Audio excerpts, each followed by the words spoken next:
সকলকে স্বাগত জানানোর মাধ্যমে আজকের আলোচনা শুরু করছি। আপনারা যারা আজকের আলোচনায় অংশ নিয়েছেন, আপনারা আগামীকাল এবং পরশু দিনের আলোচনায় অংশ নেবেন ইনশাআল্লাহ। আমাদের সামনে বেশ দীর্ঘ আলোচনা রয়েছে। আমি মূলত আজকে যা আলোচনা করব এক ঝলকে তা সংক্ষেপে সবাইকে জানিয়ে দিতে চাই। আমি সাধারণত উচ্চাকাঙ্ক্ষা নিয়ে শুরু করি যে নির্দিষ্ট একটি লক্ষ্যমাত্রায় আলোচনা শেষ করব, তবে সময় ফুরিয়ে যাওয়ায় কখনোই সে পর্যন্ত পৌঁছতে পারি না। কিন্তু আমি আশা করাটা অব্যাহত রাখবো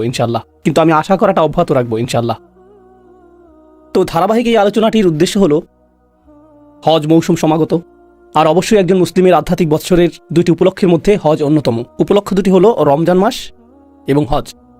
যখন আমরা উল্লেখযোগ্য কিছু বিষয় উদযাপন করে থাকি, এই উভয় উপলক্ষ থেকে বেশ কিছু শিক্ষণীয় বিষয় রয়েছে। আর বিশেষভাবে হজের প্রসঙ্গ যখন আসে, আমরা হজের শিক্ষা এবং ঐতিহ্যকে ইব্রাহিম আলাইহিস সালামের সাথে যুক্ত করে থাকি। তিনি কাবা ঘর নির্মাণ করেছেন। এছাড়াও কুরবানি এবং অন্যান্য আনুষ্ঠানিকতাগুলো সরাসরি ইব্রাহিম আলাইহিস সালামের সাথে সম্পর্কযুক্ত। সেজন্যই হজের ঘটনাগুলোর সাথে সম্পর্কিত ইব্রাহিম আলাইহিস সালামের আদর্শ বিষয় খুতবা, আলোচনা এবং নসিহত অহরহ মুসলিমদের মাঝে দেখবেন। কিন্তু আমি মনে করি সেই সমীকরণে আরও একটি বিষয় যোগ করা উচিত। আমরা অবশ্যই ইব্রাহিম আলাইহিস সালামকে নিয়ে কথা বলবো, কিন্তু তাকে নিয়ে আলোচনাটি থাকবে ধারাবাহিক এই আলোচনার একেবারে শেষের দিকে। আমি মনে করি আমাদেরকে শুরু করতে হবে স্বয়ং রাসূল সাল্লাল্লাহু আলাইহি সাল্লামের জীবনী থেকে। আমি এই ধারাবাহিক আলোচনার নাম দিয়েছি হজের পথ পরিক্রমা, রাসূল সাল্লাল্লাহু আলাইহি সাল্লামের হজের পথ পরিক্রমা। কারণ আমাদেরকে বুঝতে হবে যে কিভাবে আমরা এখানে আসলাম, কিভাবে আমরা হজ পর্যন্ত এই অবস্থানে পৌঁছলাম। একটি দৃষ্টিকোণ থেকে আপনি এটাকে প্রধান লক্ষ্যগুলোর একটি মনে করতে পারেন, যদি এটা একমাত্র লক্ষ্য নাও হয়ে থাকে। রাসূল সাল্লাল্লাহু আলাইহি সাল্লামের জীবনের অন্যতম মিশন ছিল হজ প্রতিষ্ঠা করা, যার অর্থ আসলে স্বয়ং ইসলামকে প্রতিষ্ঠা করা। তো হজকে প্রকৃত অর্থে প্রতিষ্ঠিত হতে হলে কাবা ঘরে রক্ষিত মূর্তিগুলোর ধ্বংস অনিবার্য ছিল। হজের উদ্দেশ্যটি প্রতিষ্ঠিত হওয়ার জন্যই ইব্রাহিম আলাইহিস সালাম কাবা ঘর নির্মাণ করেছিলেন। আর আমাদের রাসূল সাল্লাল্লাহু আলাইহি সাল্লাম ছিলেন ইব্রাহিম আলাইহিস সালামের বংশধর। তিনি সেই দায়িত্ব সমাপ্ত করেছেন যা ইব্রাহিম আলাইহিস সালাম শুরু করেছিলেন হাজার হাজার বছর আগে, তাই না? এক দৃষ্টিকোণ থেকে ইব্রাহিম আলাইহিস সালামের উদ্দেশ্যটি মূলত তাঁর উদ্দেশ্য ছিল। কারণ ইব্রাহিম আলাইহিস সালাম একটি দোয়া করেছিলেন যে মানুষ যাতে পৃথিবীর সকল প্রান্ত থেকে এই ঘরে ছুটে আসে, মিন কুল্লি ফাজ্জিন আমিক, অর্থাৎ সকল বাঁক এবং মোড় থেকে, প্রত্যেক রাস্তার প্রান্ত থেকে মানুষেরা এখানে আসবে। কিন্তু হাজার হাজার বছর ধরে সেটা ঘটেনি। ইব্রাহিম আলাইহিস সালাম সেই ঘরটি নির্মাণ করেছিলেন, আর এই ঘরটি কেবলমাত্র আল্লাহর উপাসনার জন্য নির্ধারিত ছিল না, হাজার হাজার বছর ধরে, সম্ভবত 4000 বছরের বেশি সময় ধরে। প্রকৃতপক্ষে আপনি যদি রাসূল সাল্লাল্লাহু আলাইহি সাল্লামের সময় জন্মগ্রহণ করতেন, আপনি এক আল্লাহর উপাসনার স্থান হিসেবে কাবাকে বিবেচনা করতে পারতেন না। আপনার কাছে এটাকে মন্দিরের মতো মনে হতো, যেখানে অনেকগুলো মূর্তি ছিল। এটি ছিল বহুধর্মীয় একটি মন্দির। এর অর্থ সেখানে বিভিন্ন ধর্মের সমাগম ঘটেছিল। কেউ লাতে বিশ্বাস করত, কেউ মানাতে বিশ্বাস করত, কেউ উজ্জায় বিশ্বাস করত, কেউ অন্য মূর্তিতে বিশ্বাস করত। যেই সকল মূর্তিতেই তারা বিশ্বাস করত, এটা ছিল এই সবগুলো মূর্তির স্থান। তাদের কিছু একক এবং অভিন্ন আচার অনুষ্ঠান ছিল। এছাড়া ভিন্ন আরও কিছু কিছু আনুষ্ঠানিকতা তাদের প্রত্যেক দল স্বতন্ত্রভাবে পালন করত। এটা ছিল বহুমাত্রিক ধার্মিকতার সমাজ। আমেরিকাতে এমন অল্প কিছু বিমানবন্দর রয়েছে, ইংল্যান্ডেও 1-2টি বিমানবন্দর দেখেছি যেখানে বহু ধর্মীয় প্রার্থনা কক্ষ রয়েছে। সেখানে থাকে কোরআন, বাইবেল, তাওরাত, হিন্দুদের বেদ। তাকের মধ্যে এই সবগুলো ধর্মগ্রন্থ পাশাপাশি থাকে। দেয়ালগুলোতে তারা কিছুই ঝুলায় না, সেগুলো ফাঁকা থাকে। তো আপনি হয়তো নামাজ পড়ছেন, তখনই অন্য কেউ যিশুর কাছে প্রার্থনা করছে, অন্য কেউ হয়তো সেন্ট নিকোলাসের কাছে প্রার্থনা করছে, আর অন্য কেউ হয়তো তার হিন্দু দেবতাকে ডাকছে, অথবা একাধিক দেবতাকে ডাকছে। সবকিছু একই কক্ষে, একই সময়ে। কাবার অবস্থাও এরকম হয়ে গিয়েছিল, আর অনেক অনেক শতাব্দী ধরে এটা এভাবেই ছিল, রাসূল সাল্লাল্লাহু আলাইহি সাল্লামের আবির্ভাবের পূর্ব পর্যন্ত। তো আমার সামনে অনেকগুলো উদ্দেশ্য রয়েছে। প্রথম উদ্দেশ্যটি হলো, বিশেষত আমি যখনই আগে আপনাদের এই মসজিদে এসেছি, সিরাতের কোনো একটা অংশ নিয়ে কথা বলেছি। তো আমি সেই ধারাবাহিকতায় অব্যাহত রাখবো, এবং এতে 10 মিনিটের মতো সময় লাগতে পারে।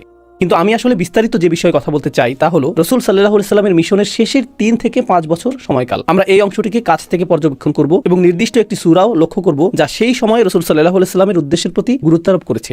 সেই ইতিহাস পর্যবেক্ষণ করাটা আসলেই প্রয়োজনীয় অন্য একটি কারণে, যা আমি 30 মিনিট পরে ব্যাখ্যা করব। আর তা হলো কোরআন কিভাবে ইতিহাসকে লিপিবদ্ধ করেছে। কোরআন অনেক কিছু করেছে, এর মধ্যে একটি কাজ হলো এটা ইতিহাসকে লিপিবদ্ধ করেছে। তো আমরা প্রায় 30 মিনিট পরে সেটা আলোচনা করব। কিন্তু তার আগে আমি শুরু করতে চাই সেই প্রেক্ষাপটটি নিয়ে, যেই অবস্থায় রাসূল সাল্লাল্লাহু আলাইহি সাল্লামের উপর ওহী নাজিল হয়েছিল। আমরা সকলে জানি যে 40 বছর বয়সে তার উপর ওহী নাজিল হয়, আর প্রাথমিক মাক্কি যুগে তিনি কুরাইশদের মাঝে এই বাণী প্রচার করেছেন। আর এখানে একটা বিষয় যা অনেকেরই অজানা, তা হলো সাধারণ মানুষেরা রাসূল সাল্লাল্লাহু আলাইহি সাল্লামের মূল প্রতিপক্ষ ছিল না। মধ্যবিত্ত এবং নিম্ন মধ্যবিত্ত শ্রেণী প্রতিপক্ষ ছিল না। রাসূল সাল্লাল্লাহু আলাইহি সাল্লামের প্রতিপক্ষ ছিল রাজনৈতিক শ্রেণী এবং উচ্চবিত্তের সামাজিক এবং অর্থনৈতিক শ্রেণী। সেই সময়কার বিলিয়নিয়ার, মাল্টিবিলিয়নিয়ার এবং রাজনীতিবিদরা ছিল রাসূল সাল্লাল্লাহু আলাইহি সাল্লামের মূল প্রতিপক্ষ।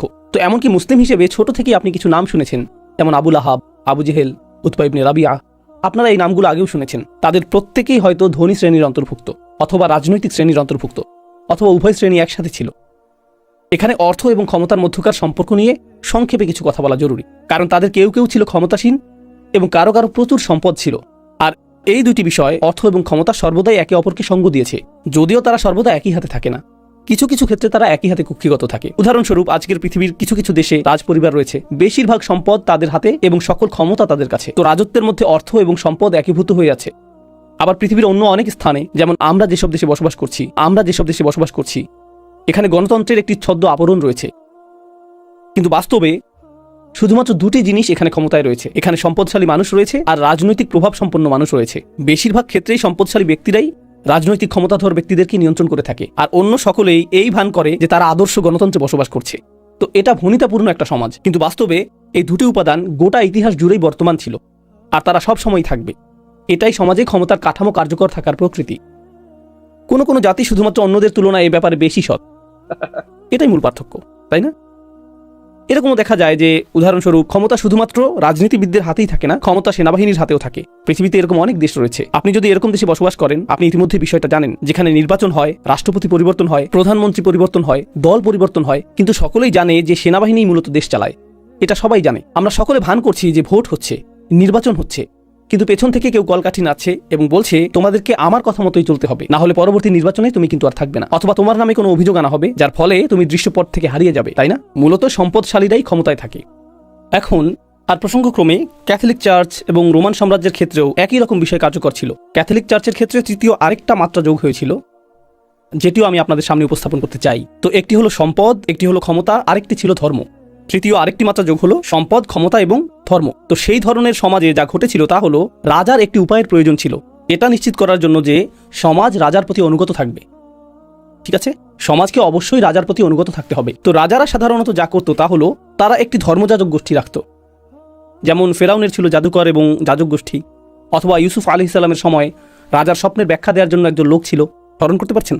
এরা ছিল আধ্যাত্মিক সাধক অথবা এ জাতীয় কিছু, সেই সময়ের মরমী সাধক, ধর্মীয় সম্প্রদায়, ধর্মগুরু। একইভাবে রোমান সাম্রাজ্যের ছিল ক্যাথলিক চার্চ, সেখানে এই ধর্মীয় সম্প্রদায়টি বর্তমান ছিল। আর তাদের কাজ ছিল দুইটি। তাদের কাজ শুধুমাত্র মানুষকে ধর্মশিক্ষা দেওয়াই ছিল না, বরং ধর্মশিক্ষা দেওয়ার মাধ্যমে তারা মূলত মানুষকে দুটি জিনিস শিখিয়েছে। প্রথমত দান করা, একে অপরকে দান করা না, দরিদ্রকে দান করাও না, বরং চার্চকে দান করা, এটা এক নম্বর। আর দ্বিতীয়ত রাজার জন্য প্রার্থনা করা অথবা রানীর জন্য প্রার্থনা করা, সৃষ্টিকর্তা রানীকে রক্ষা করুন। তাদের এই দুইটি কাজ ছিল। তারা মানুষের কাছ থেকে অর্থ সংগ্রহ করত তাদের পরকালে মুক্তির উদ্দেশ্যে, আর তারা এটা নিশ্চিত করত যে মানুষ যাতে রাজার অনুগত থাকে, কারণ সৃষ্টিকর্তার আশীর্বাদেই রাজা রাজত্ব পেয়েছেন। তো ধর্মের ভূমিকা ছিল মানুষ যাতে তাদের আকাঙ্ক্ষা অনুযায়ী আচরণ করে, এটাই আসলে ছিল এর ভূমিকা। এখন আমাদের সময়ে যা ঘটছে, নতুন প্রজন্মের জন্য ধর্মগুলো ব্যাপকভাবে অপ্রাসঙ্গিক হয়ে পড়ছে, তাই না? তাদের পিতামাতাগণ অনেক বেশি চার্চমুখী, মন্দিরমুখী, এমনকি মসজিদমুখী ছিল, কিন্তু পরের প্রজন্ম সেরকম না। তো এজন্য বিদ্যমান ক্ষমতা কাঠামোকে নতুন এক ধর্ম আবিষ্কার করতে হবে। কিভাবে তারা মানুষকে জড়ো করবে, কিভাবে তারা মানুষকে অনুগত বানাবে। তো গণমাধ্যমগুলো এখন নতুন ধর্মীয় সত্তায় পরিণত হয়েছে। গণমাধ্যম বলতে সামাজিক মাধ্যম, বিনোদন মাধ্যম, সংবাদ মাধ্যম, এরাই এক হিসেবে আমাদের সমাজে ধর্মের স্থানটি দখল করতে শুরু করেছে। তো আগে ছিল ধর্মীয় কাঠামো, যা মানুষের মনে প্রতিনিয়ত বিশেষ ধরনের বার্তা পৌঁছে দিত, কিন্তু এখন গণমাধ্যমগুলোই মানুষের মাঝে বিশেষ ধরনের বার্তা ছড়িয়ে দিচ্ছে। এই আলোচনা অন্য আরেক সময় করা যাবে। আসুন আমরা রাসূল সাল্লাল্লাহু আলাইহি সাল্লামের সিরাতে ফিরে যাই, যেখান থেকে আলোচনাটির সূচনা হয়েছিল। রাসূল সাল্লাল্লাহু আলাইহি সাল্লাম যখন তার বাণীটি লা ইলাহা ইল্লাল্লাহ প্রথম ঘোষণা করলেন, এটা ছিল বড় একটা ধর্মীয় সমস্যা। প্রথমত, কারণ আপনি যদি বলেন যে সৃষ্টিকর্তা মাত্র একজন, কাবা ঘরের মধ্যে অবস্থিত তাদের বিচিত্র রকমের সব ধর্মগুলো, এগুলো সবগুলোই বাতিল হয়ে যাবে। এগুলো কোনোটাই একত্ববাদের ধারণার সাথে একত্রে অবস্থান করতে পারে না। এই ধর্মগুলোর প্রত্যেকটি এই জাতীয় অন্য ধর্মগুলোর সাথে একত্রে অবস্থান করতে পারে।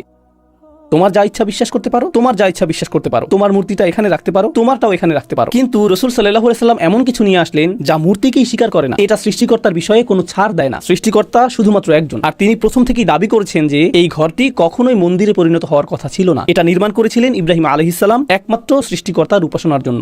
তোমরা মূলত এই মসজিদের পবিত্রতা নষ্ট করেছো। তো এখানে একটি বড় ধর্মীয় সমস্যা দেখা দিল। এছাড়া রাজনৈতিক একটা সমস্যাও ছিল। রাজনৈতিক সমস্যাটা হলো, ইসলাম এসে এরকম কথা বলছে যে আমরা সকলে আদম আলাইহিস সালামের সন্তান, আর আদম আলাইহিস সালামের সকল সন্তানই সম্মানিত। আমরা যদি সকলেই আদম আলাইহিস সালামের সন্তান হই, এর অর্থ আক্ষরিকভাবেই আমরা সকলে জন্মগতভাবে সমান। যদিও আমরা জন্মগতভাবে বিভিন্ন স্থানের, আপনি এই গোত্রের হতে পারেন, সেই গোত্রের হতে পারেন, আপনার গোত্রের কোন জিনিসটা নিয়ে আপনি গর্ব করেন? আপনার পূর্বপুরুষের পরিচয়। কিন্তু তার বাবা কে ছিল? আপনি যদি এভাবে যেতে থাকেন, সকল মানুষের পিতাকে আদম আলাইহিস সালাম, যার অর্থ আমরা সকলেই মানবতার গোত্রের সদস্য, আমরা সকলেই সমান। বুঝতে পারছেন? তো গোত্রীয় শ্রেষ্ঠত্ব সাংঘাতিক এক সমস্যা হয়ে দাঁড়িয়েছিল। যদি সকল মানুষ সমান হয়, আপনি কোন গোত্রের সেই বিবেচনায় শ্রেষ্ঠত্বের দাবি করতে পারেন না। সকলের মৌলিক অধিকারগুলো সমান। তো এটা ছিল আরেকটা সমস্যা।